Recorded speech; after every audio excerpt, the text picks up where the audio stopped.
因為育兒觀念，夫妻起爭執怎麼辦？我相信他跟我一樣努力。那我覺得身為爸爸，因為被相信了，所以你會覺得，那我不要辜負你的信任，這樣子。想問生活的靈感都怎麼來的？就是我最近在帶很多爸爸媽媽們在做自媒體嘛，那其實就是讓他們可以把生活的一些美好的時刻給記錄下來，特別跟小孩子啊，或者是人生中有什麼重要的時刻的時候，那其實我覺得真正的生活靈感其實都是来自于當你有在好好過生活的时候，因为其實好好過生活的時候，你就會把你的很多的焦點或是注意力放在你跟孩子之間的關係啊，你跟伴侶之間的關係啊，或者是你對於你現在的生活的一些檢討或者是一些省思這樣。那其實大家就是看我們的影片，其實基本上也都是來自於這些東西啊，記得我們跟孩子之間的關係，我們夫妻之間的一些東西這樣，或者是我們對於我們在人生在這個階段當中的一些反思這樣，沒有什麼神奇的靈感庫啦，基本上就是我們在當下關注的事情，那就是好好過生活很重要。就如果你連生活都過不好，那我覺得就是也不用想着在那邊什麼生活靈感或者是拍影片什麼的。What's something big or small that's been making you smile lately？那你先說吧，什麼東西最近讓你笑？想到一個我最近我覺得很好笑的一個場景，就是前天吧，是前天還是那天？就我們這週有一天在吃晚餐的時候，然後因為弟弟都會坐在我旁邊，然後弟弟就會一直在那邊說他要這個，他要那個這樣子，但他就一直在，他就是用叫去表達他的需求這樣，然後他就突然又在那邊這樣子，然後呢我就覺得很煩，然後我就說你要什麼啦，然後你就突然喵。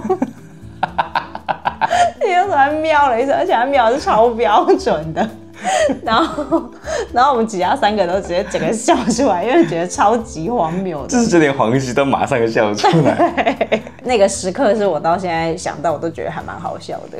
從拍片到上片平均大約多久的時間？我們之前算過啊，就是從頭到尾大概是10個小時左右吧。但是因為我們現在有一個偉大的剪輯師 Joyce 嘛。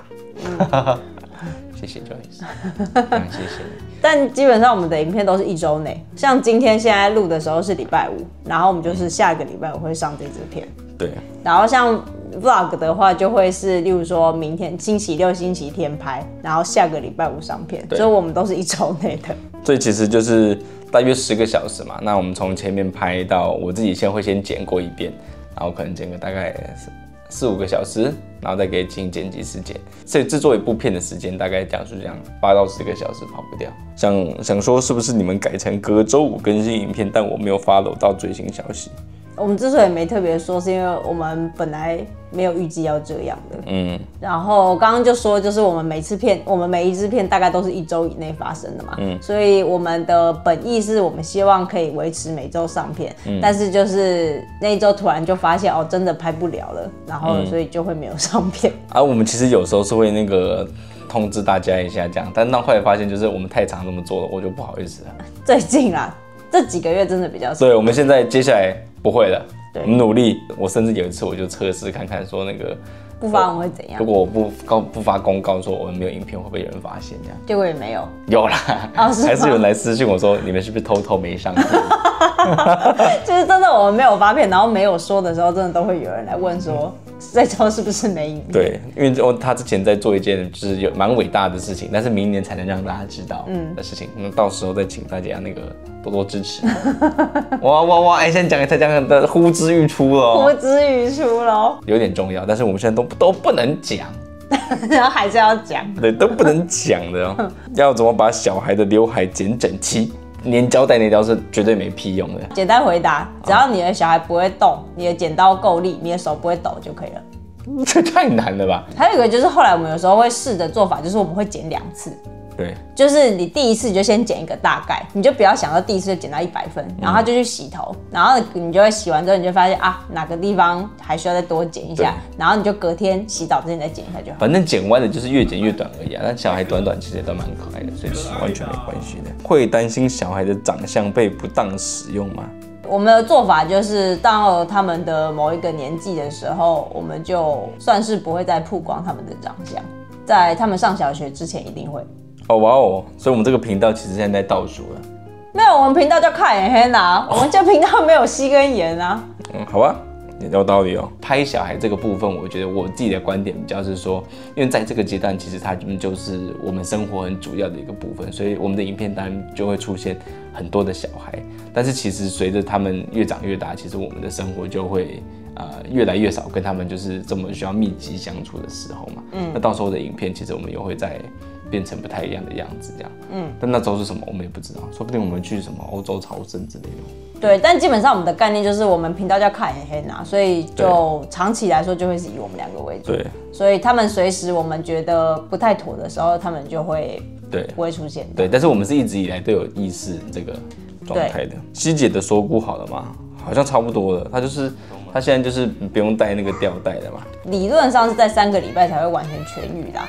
對，但是他目前已經沒差了，他就還是蹦蹦跳跳的，但是他就是然后我摸這裡是凸凸的，像骨頭好像愈合的，就是他愈合過程他會先凸一塊，然後大概半年才會消。對，然後他就是不太給我摸這邊，但是他好像都還好，不會不舒服。他就跟以前一樣跑來跑去蹦來蹦去的，沒什麼差。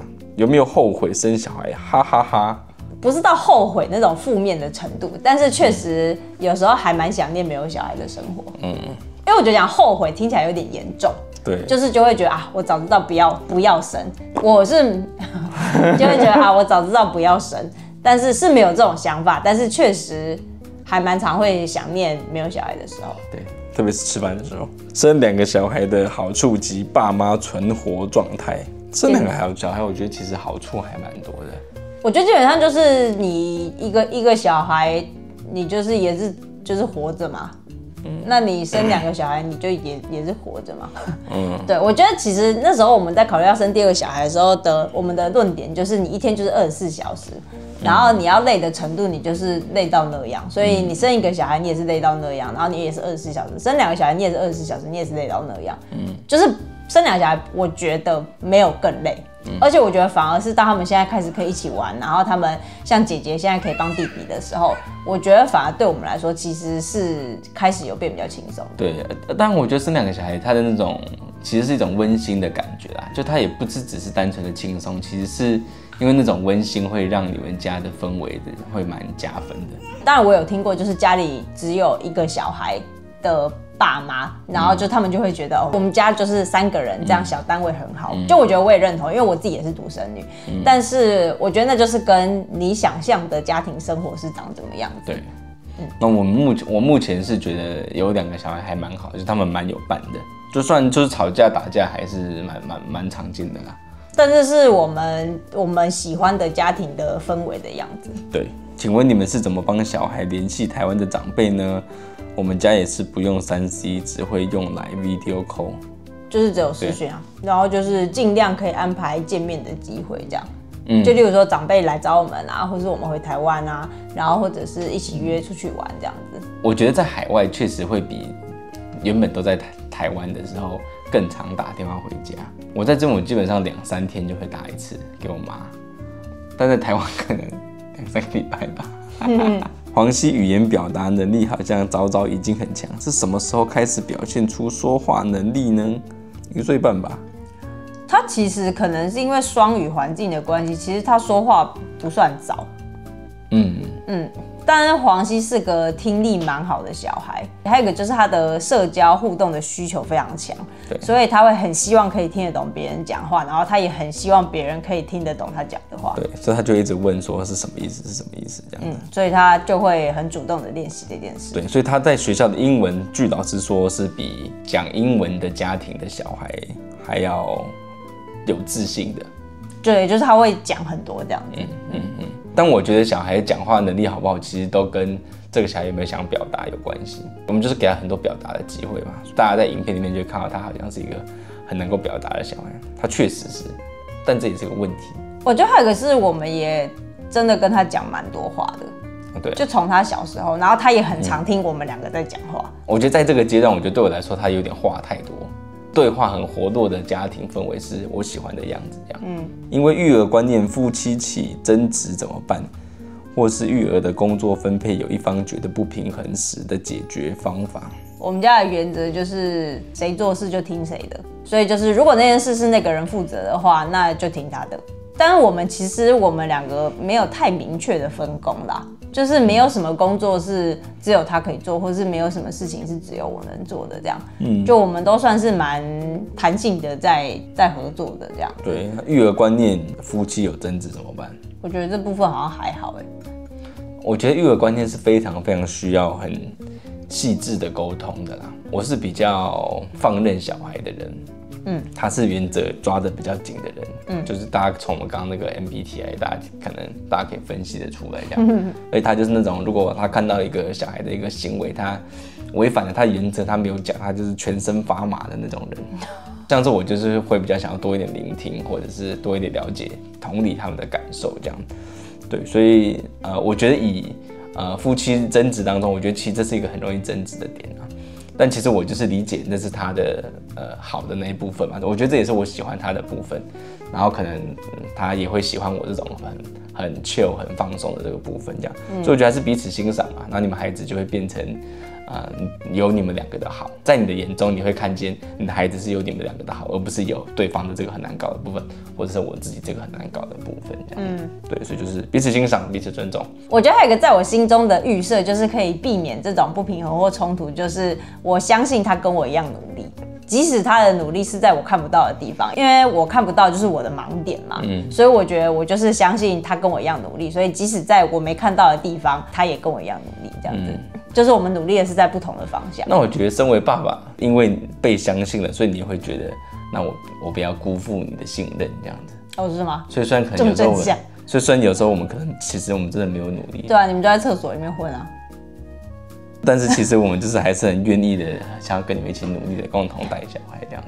你們覺得西跟妍各自與父母相像的地方，外表與個性？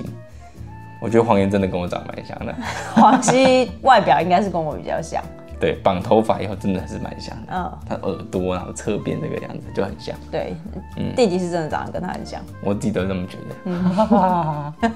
我覺得弟弟跟我一樣很愛哭。我小時候是個愛哭的人，然後弟弟跟我一樣很愛哭，然後很黏媽媽。但是弟弟跟我一樣，比較一樣的部分就是我們都比較老實啊。對，很老實。對，然後我們都不算是太敏感的人，就是例如說什麼很大的聲音啊，然後很複雜的環境啊什麼，就是對我們來說比較還好。就是我們內在有一個我們自己的節奏，所以例如說像弟弟，他就是幾點他就是可以睡，他就是可以睡這樣，時間到了他就可以睡。就我覺得這個部分很開心。然後你們都蠻能自己玩的。對，我們還蠻能自得其樂的。然後我們對於社交互動的那個需求是還好的。對，所以反過來說，黃西基本上跟我蠻像的個性。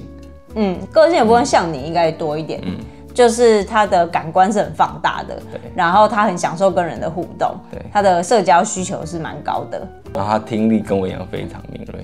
哦，對啊，然後他聽力很好。跟我比較像的部分的話，應該是蠻固執的，就是我們很相信自己的能力，所以我就會覺得，雖然他就是一個很小的小孩，但他就會覺得我已經想很清楚了，我就是想要這樣，那我就是想要試試看，那你為什麼你不讓我做這樣的那種感覺？然後所以對他來說最大的痛苦就是不讓他做他想做的事情。這對他來說是最痛苦的事情，就是他也不怕罵，他也不怕，也不能說打啦，就我們也沒有真的打過他，但就是他不太怕這種例如說責罵啊，或者是冷落啊，或者是什麼蠻天不怕地不怕的這樣子，但是你不讓他做某一件他想要做的事情，他就會非常崩潰。對，怎麼調節姐弟之間的爭執？我好像不會特別調節，因為我還蠻常自己帶他們兩個的，然後我覺得我好像沒有一個絕對標準的做法，但基本上就是誰先拿到那個東西他要玩的，他就是可以玩。那如果有一個人想去搶的話，那個人就需要先等這樣子，這是最常有的爭執嘛。以目前來說，我盡可能不會用就是這件事情就是誰對誰錯，或者是誰就要讓誰這個觀點來處理他們之間的紛爭這樣子。我自己是有2個哥哥，然後我覺得就是當父母會做出這樣子的判斷在小孩之間的時候，其實我覺得對於手足之間的關係是蠻不好的。這種氛圍會影響出我在爸媽的眼中沒有你在爸媽眼中那麼重要的這種感覺。通常他們在吵架打架的時候，我會放他們大概先吵或打個10秒這樣子。然後因為我自己沒有手足嘛，所以其實我大概有一半的時間我是沒有反應的，就是我是会沒有作為。然後我覺得那個沒有作為有一半的時候是我就覺得就是讓他們自己的去達成一個結果，但是另外一半其實是我不知道怎麼反應。對。然後，但是我覺得另外一個部分就是，我覺得在我有意識的部分的話，我覺得就是盡可能的，就是讓他們2個是一對，而不是父母把他們2個分成各自一對這樣子。对，但他們2個關係不應該是對立的這樣子。對，所以我覺得我的角度比較會覺得就是比起說，是誰先弄的，就是是誰的錯，就是我們不會想要塑造出是誰的錯，誰是對的，誰是錯的這件事情，而是事情是怎麼發生的。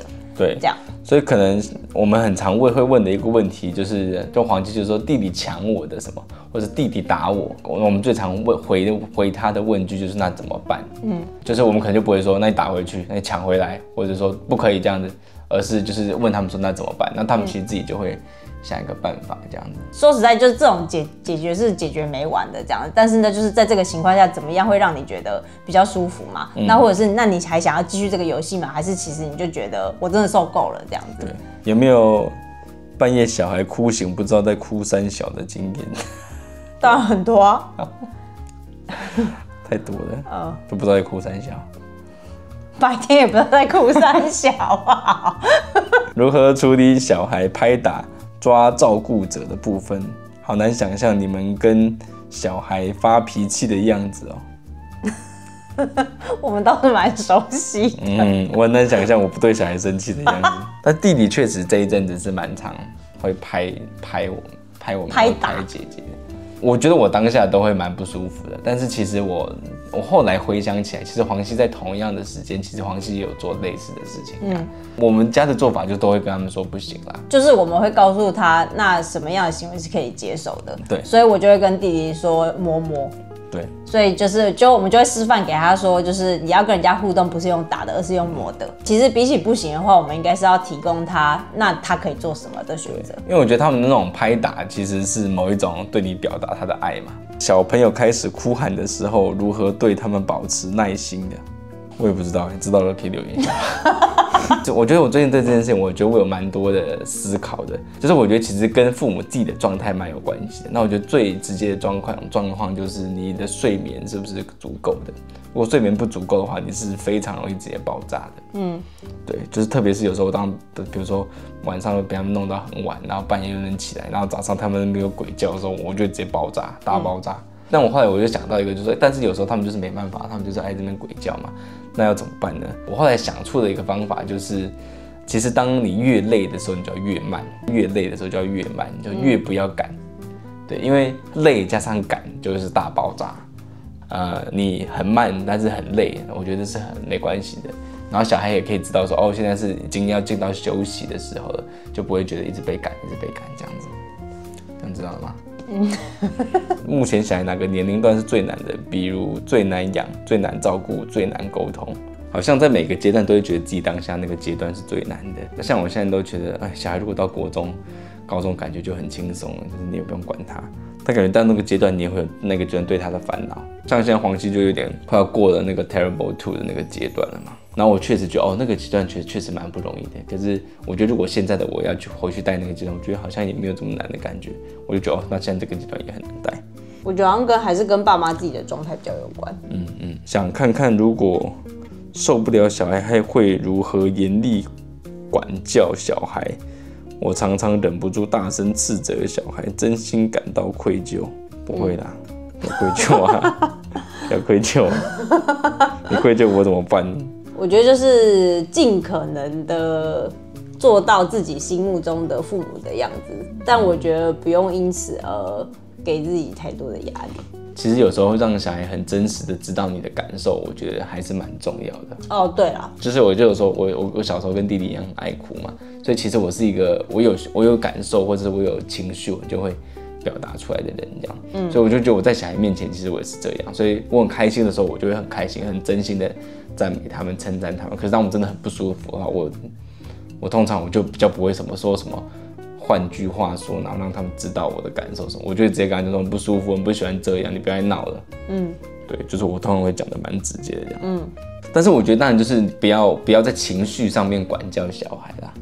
就是不要那種失控的管教小孩那種，就是然後把全部的情緒全部都倒出來，就是說你知道我多辛苦嗎？什麼什麼什麼。對。所以我覺得這種情的方向，我覺得就不是很好這樣。但當你真的很累，真的很不舒服，你又很不希望他這樣子一直在哭三小的時候，其實我覺得是很就是直接告訴他你的感受，我覺得是蠻重要。我覺得至少我們對黄熙，我們覺得其實一直以來我們都是這樣。有時候我會覺得他會不會很受傷或者他怎樣，但其實我覺得他不會，他反而知道說那就是生氣的意思，那就是難過的意思，那就是不舒服的意思。育兒最開心和最崩潰的事，對我來說，育兒很開心的事應該就是有這個家庭的氛圍。对我來說是一個還蠻開心的狀態。我覺得就是在某些瞬間突然覺得他們長大的那種感覺，我覺得對我來說是蠻開心的。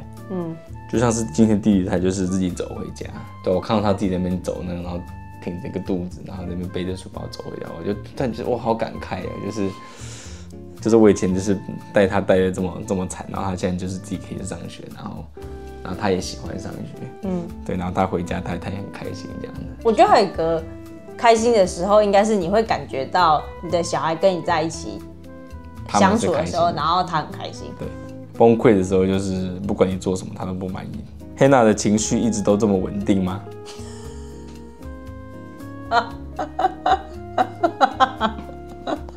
不要說。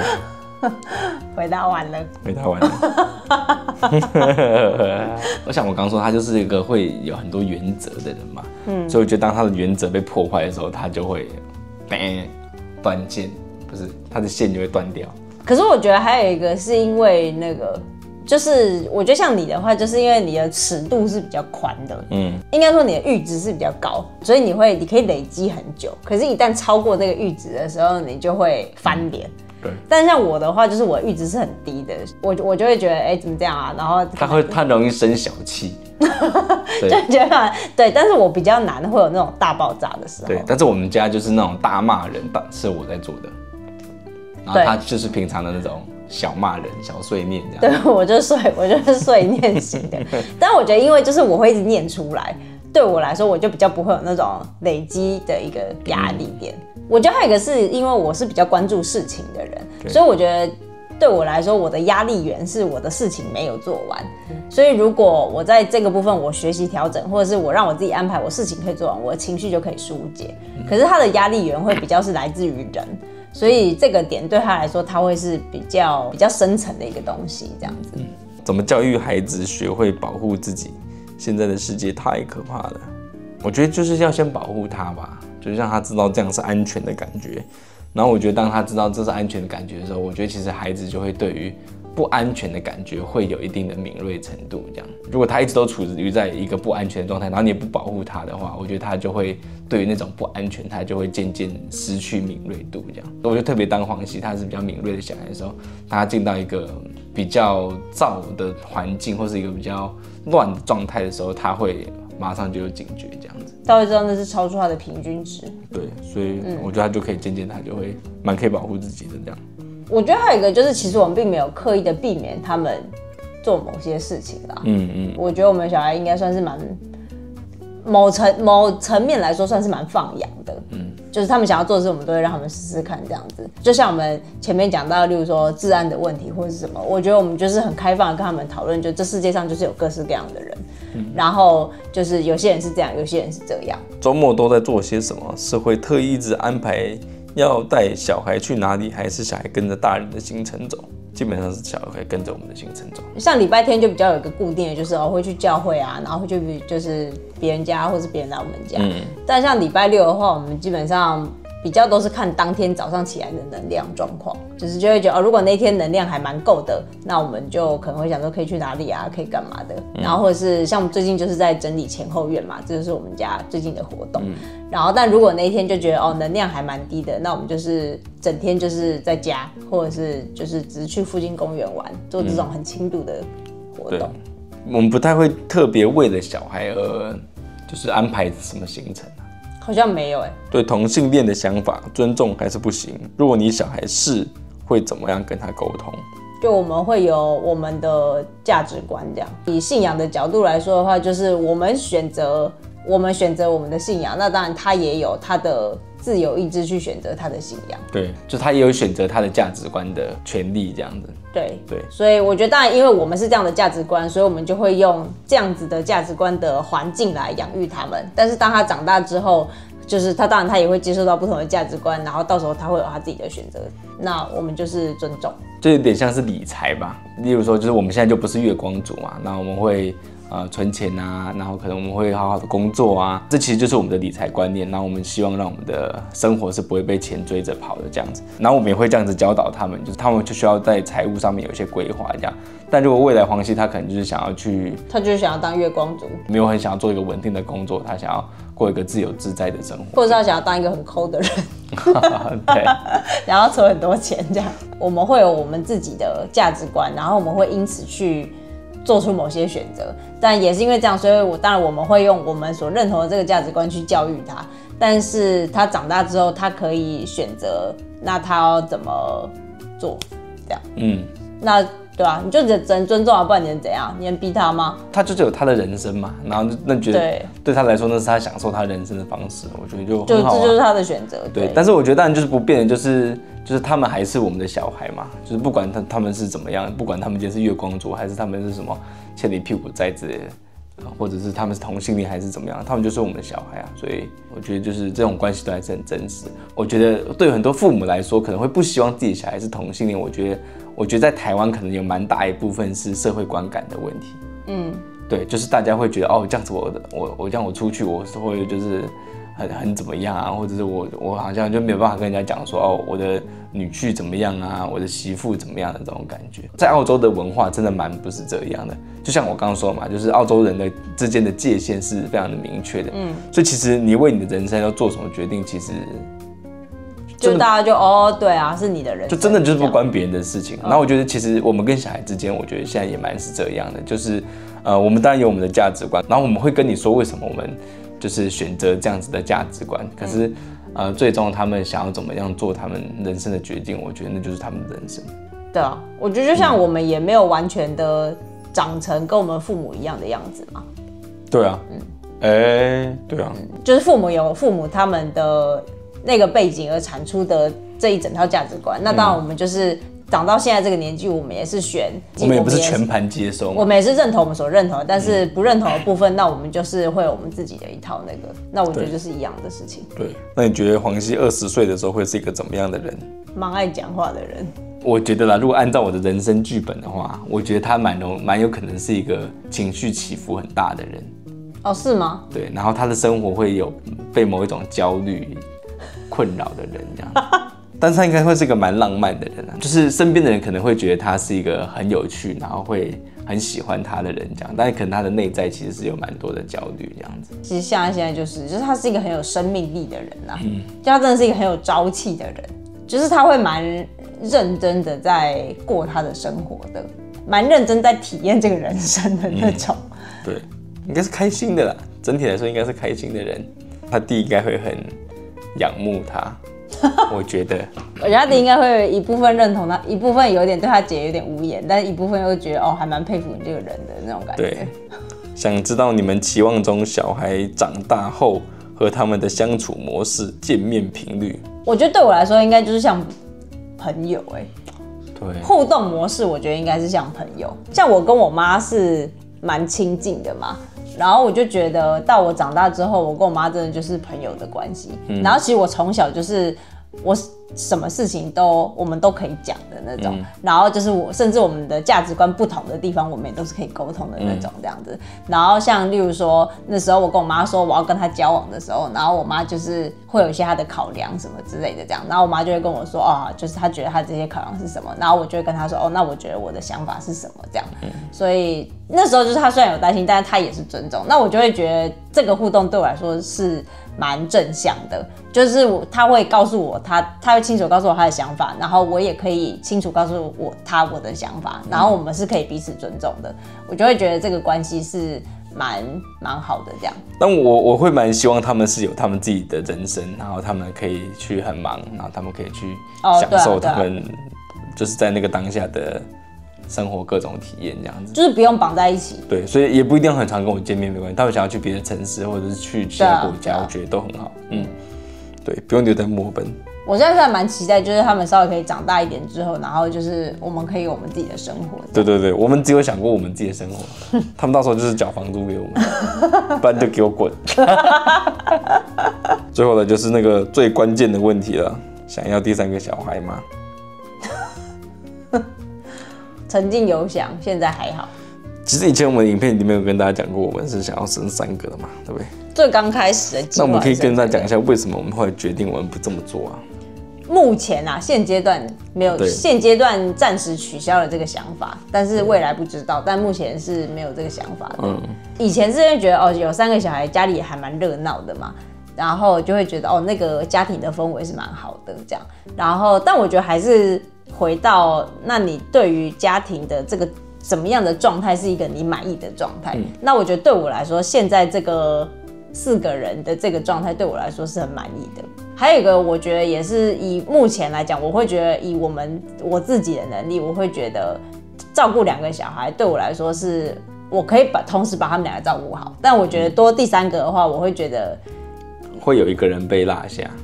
對，然後我也會覺得也有可能就是我的能力沒有到那個程度，我有把握可以把3個小孩都照顧得很好。對，我覺得還有一個是因為就是我覺得黃熙真的是需求算是蠻高的小孩，所以其實我們現在真的2個小孩，我覺得我們在黃熙身上花的注意力啊，或者是花的時間精力，真的是會比弟弟再多一點的。我覺得他們有一點是2比1的感覺。對，然後因為就黃熙是各種需要嘛，然後他就要玩，然後心理需求，然後就是各方面的。然後我覺得其實我觉得我們帶黃熙真的算是蠻燃燒生命的。對。所以就會覺得，那如果是這樣的話，那就是還不如那就是這樣吧，那就是好好陪他長大這樣。或許等到我們也保持一個開放的一個態度，就是等到一個時候，我們覺得，哎呦，如果那時候覺得還是覺得可以有一個的話，那就可以再來一個這樣。對，但至少目前的話，那時候我們因為其實我們討論過蠻多次這個問題的。對。然後我們其實也有諮詢過很多家裡有3個小孩的朋友，這樣。對，但以目前我們家的這個組成來說，就是像剛剛講的，就是黃熙的需求是蠻多的，然後我們就會覺得，如果我們有第3個小孩的話，弟弟一定會是被忽略的那個。對，但是我們不希望這件事情發生，因為黃熙是絕對不可能會讓自己被忽略的。那弟弟就很有可能會被忽略，那我們就不希望這件事情發生，所以至少以近幾年他們的現在的這種狀態來說的話，我們是不會想要第3個。最後了，特別留到最後，第3胎叫什麼名字？這個梗感覺好像埋了1年多。其實我們沒有刻意要買啦。只是就是後來埋到一個點，好像也不知道要什麼時候說，不知道怎麼公布這樣。對，因為之前那時候在公布弟弟的名字的時候，那時候大家就是都在下面猜說那第3個是什麼。其實有人有猜到，有一個人有猜到，我覺得你還蠻厲害的。對，你字都一樣，還蠻厲害的。黃山，杉樹的杉。